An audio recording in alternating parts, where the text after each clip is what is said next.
Bismillahirrahmanirrahim. Assalamualaikum warahmatullahi wabarakatuh. Alhamdulillahirabbil alamin. Segala puji dan puja kita panjatkan kehadirat Allah Subhanahu wa taala yang telah memberikan kita semua nikmat iman, nikmat Islam, nikmat kesehatan dan banyak lagi nikmat-nikmat yang patut kita syukuri. Salam demi salam semoga tercurah kepada junjungan kita Nabi besar Muhammad sallallahu alaihi wasallam beserta para keluarganya, para sahabatnya dan juga para pengikutnya. Alhamdulillah kita bertemu kembali dalam kajian Islam secara online yang diselenggarakan oleh Yayasan Kurnia Jakarta. Baik, dan kajian ini mendapatkan berkah, rahmat dan ridha dari Allah Subhanahu wa taala. Kita buka sama-sama dengan baca basmalah. Bismillahirrahmanirrahim. Adapun tema kita kali ini adalah berkaitan dengan sebentar lagi ya, 10 Zulhijjah kita akan merayakan hari raya Idul Adha. Terus ini juga katakan hari raya kurban ya.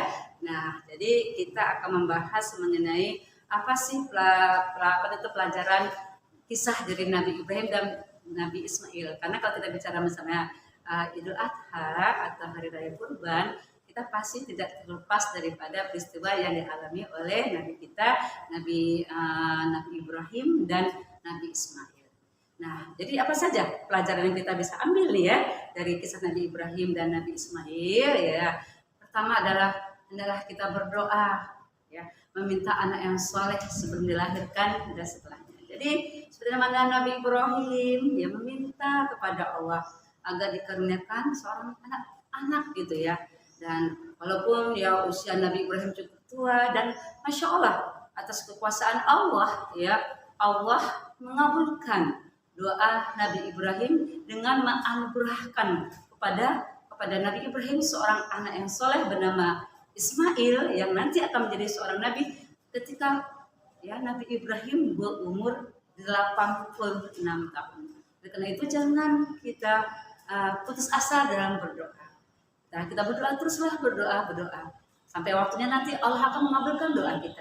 Begitu dengan Nabi Ibrahim. Nabi Ibrahim ya berdoa meminta keturunan kepada Allah ketika umur 86 tahun. Nabi Ibrahim baru dianugerahkan seorang anak yang bernama Ismail. Karena itu teruslah berdoa kita kepada Allah apapun ajak kita kepada Allah. Itu yang pertama, gimana? Terus kita berdoa kepada Allah dan ketika kita ingin memiliki keturunan, mintalah ya kepada Allah anak yang soleh atau anak yang soleh. Seperti mana yang dicontohkan Nabi Ibrahim meminta kepada Allah ya sampai umurnya 86 tahun baru dikabulkan doanya oleh Allah mendapatkan seorang laki-laki, seorang putra bernama Ismail yang nanti akan menjadi seorang nabi ya. Yang kedua, kita juga harus pahami ya apa pelajaran dari Nabi Ibrahim dan Nabi Ismail. Anak adalah amanah dari Allah ya. Ketika Nabi Ibrahim mendapatkan Ismail ya, nah begitu ya, bagaimana Allah menjaga Nabi Ismail. Kemudian juga anak ini adalah amanah dari Allah. Jadi anak harus kita arahkan, kita bimbing ya, sesuai dengan syariat Allah, sesuai dengan tuntunan Allah. Kenapa lagi?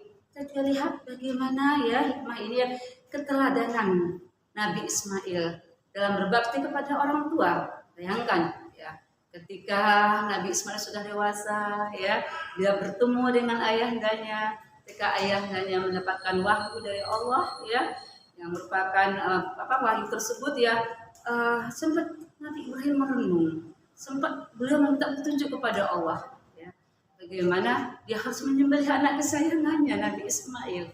Tapi Nabi Ismail sebagai anak yang berbakti ya, anak yang soleh, dia menguatkan ayahnya. Kalau itu perintah dari Allah, lakukanlah. Karena Allah tidak akan pernah menyia-nyiakan.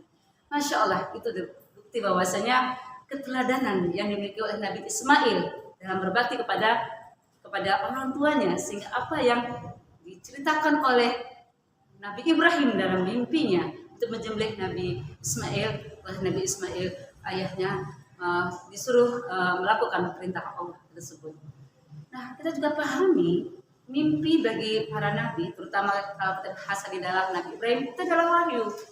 Ketika Nabi Ibrahim dia bermimpi, diperintahkan untuk menyembelih anak kesayangannya itu Nabi Ismail, itu adalah wahyu. Sehingga waktu itu sempat Nabi Ibrahim sebagai seorang bapak yang sayang pada anak merenung, maka minta petunjuk kepada Allah. apakah ini memang harus dilakukan, minta petunjuk dan berunding. Tapi kali ini adalah bentuk daripada wahyu, perintah untuk ketaatan, pengorbanan dan keikhlasan. Akhirnya Nabi Ibrahim menceritakan mimpi ini ya yang dari Allah kepada Nabi Ismail. Nah, kita pahami juga apa hikmahnya.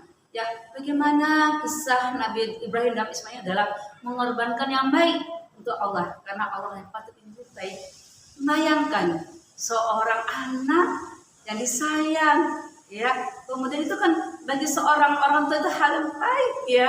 Tetapi karena rasa cinta kepada Allah, karena rasa ketaatan kepada Allah, Nabi Ibrahim ya melaksanakan perintah Allah untuk menyembelih anaknya Nabi Ismail.